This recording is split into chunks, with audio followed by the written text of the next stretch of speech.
Shocking news has just rocked the gospel world. Beloved gospel legend Bishop Norman Hutchins has passed away at the age of 62. Known for his powerful voice and unwavering faith, Bishop Hutchins wasn't just a singer, he was a spiritual beacon, a mentor, and a living testimony of God's grace. But behind the soaring melodies and uplifting lyrics was a man who quietly battled great adversity. In this video, we reveal the untold story of Bishop Hutchins' life, the mystery surrounding his sudden passing, and why his legacy will echo through generations of gospel music lovers. This is where it gets emotional and deeply revealing. Bishop Norman Hutchins was born on September 17, 1962, in Camden, New Jersey, a city marked by poverty, struggle, and resilience. Growing up in a devout Christian household, Norman was surrounded by the soul-stirring sounds of traditional gospel from a very young age. Church wasn't just a Sunday affair, it was a way of life. He joined the church choir as a child, and even then, people said his voice was anointed. It wasn't just powerful, it was healing.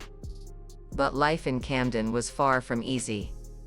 He was surrounded by violence, limited opportunities, and constant financial hardship. Still, Norman found his escape and his purpose in gospel music. It was more than sound, it was survival. By the time he was a teenager, Norman was already directing choirs and producing local recordings. His unique blend of traditional gospel and contemporary soul caught the attention of the broader gospel community, and it wasn't long before his star began to rise. His breakthrough came in the early 1990s with the release of Nobody But Jesus. That album catapulted him into the national spotlight.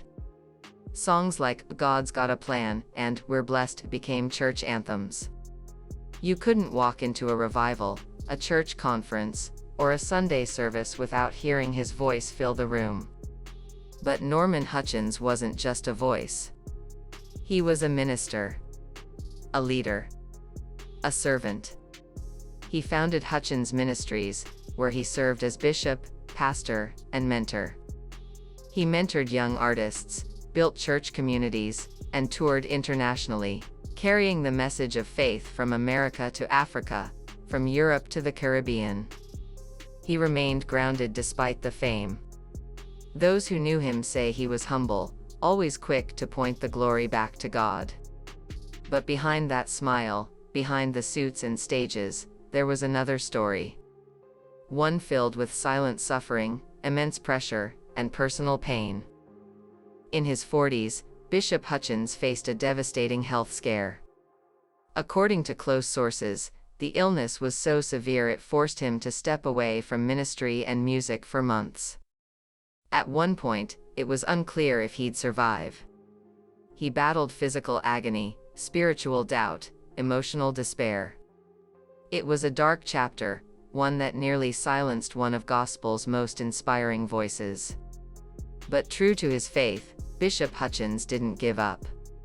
He returned, stronger, wiser, more anointed than ever.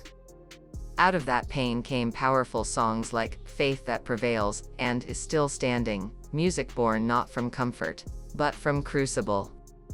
His honesty about suffering made him more relatable. Fans didn't just hear a polished gospel star, they heard a man who had walked through the fire and emerged refined. His testimony gave hope to the broken, the sick, and the weary. Yet, even with renewed strength, he never forgot his past. He often spoke about the importance of mental health, rest, and community support, especially for pastors and gospel artists carrying the heavy weight of spiritual leadership. He shielded his family from the spotlight, fiercely protecting their privacy, all while continuing to guide younger pastors and musicians behind the scenes. He never bragged about it, but so many well-known artists today quietly credit him for their growth and success. And now, he's gone. On June 8, 2025, the gospel community was shaken when news broke that Bishop Norman Hutchins had passed away at the age of 62. According to early reports, he died peacefully at home, though some speculate that his previous health issues may have contributed to his sudden passing. The outpouring of grief was immediate. Social media flooded with tributes. Artists like Kirk Franklin, Yolanda Adams, Ty Tribbett, and Marvin Sapp shared heartfelt memories. Pastors spoke about his mentorship. Fans reposted clips of his most powerful sermons and live performances. Churches across the country, and even across the world, held special memorial services. Some celebrated his life through music. Others spent the entire day playing his albums, remembering the man who had become a soundtrack to their spiritual journey. His home church, Hutchins Ministries, organized a celebration of life that blended worship, weeping, and wonder. Videos show choirs singing his songs with trembling voices, and congregants lifting their hands through tears. It was a farewell, but also a revival of everything he stood for. But his death has sparked a deeper conversation. A conversation about how much pressure gospel artists are under. How ministry and fame can sometimes come at the cost of health and peace. It's made the gospel world look inward, toward creating better support systems, more open conversations about wellness, and honoring the humanity of even the most anointed voices. Bishop Hutchins advocated for this during his life. Quietly. Consistently. And now, in death, his message is even louder. His music is charting again. Younger fans are discovering his older works. Entire playlists are being created in his honor. His songs, God's Got a Plan, We're Blessed, Faith That Prevails, are being played on loop, as believers try to process this great loss. But his legacy is more than notes and lyrics. His legacy is the single mother who found hope through his preaching. The young pastor who almost gave up but stayed because of Norman's encouragement. The child who learned to sing from hearing his music.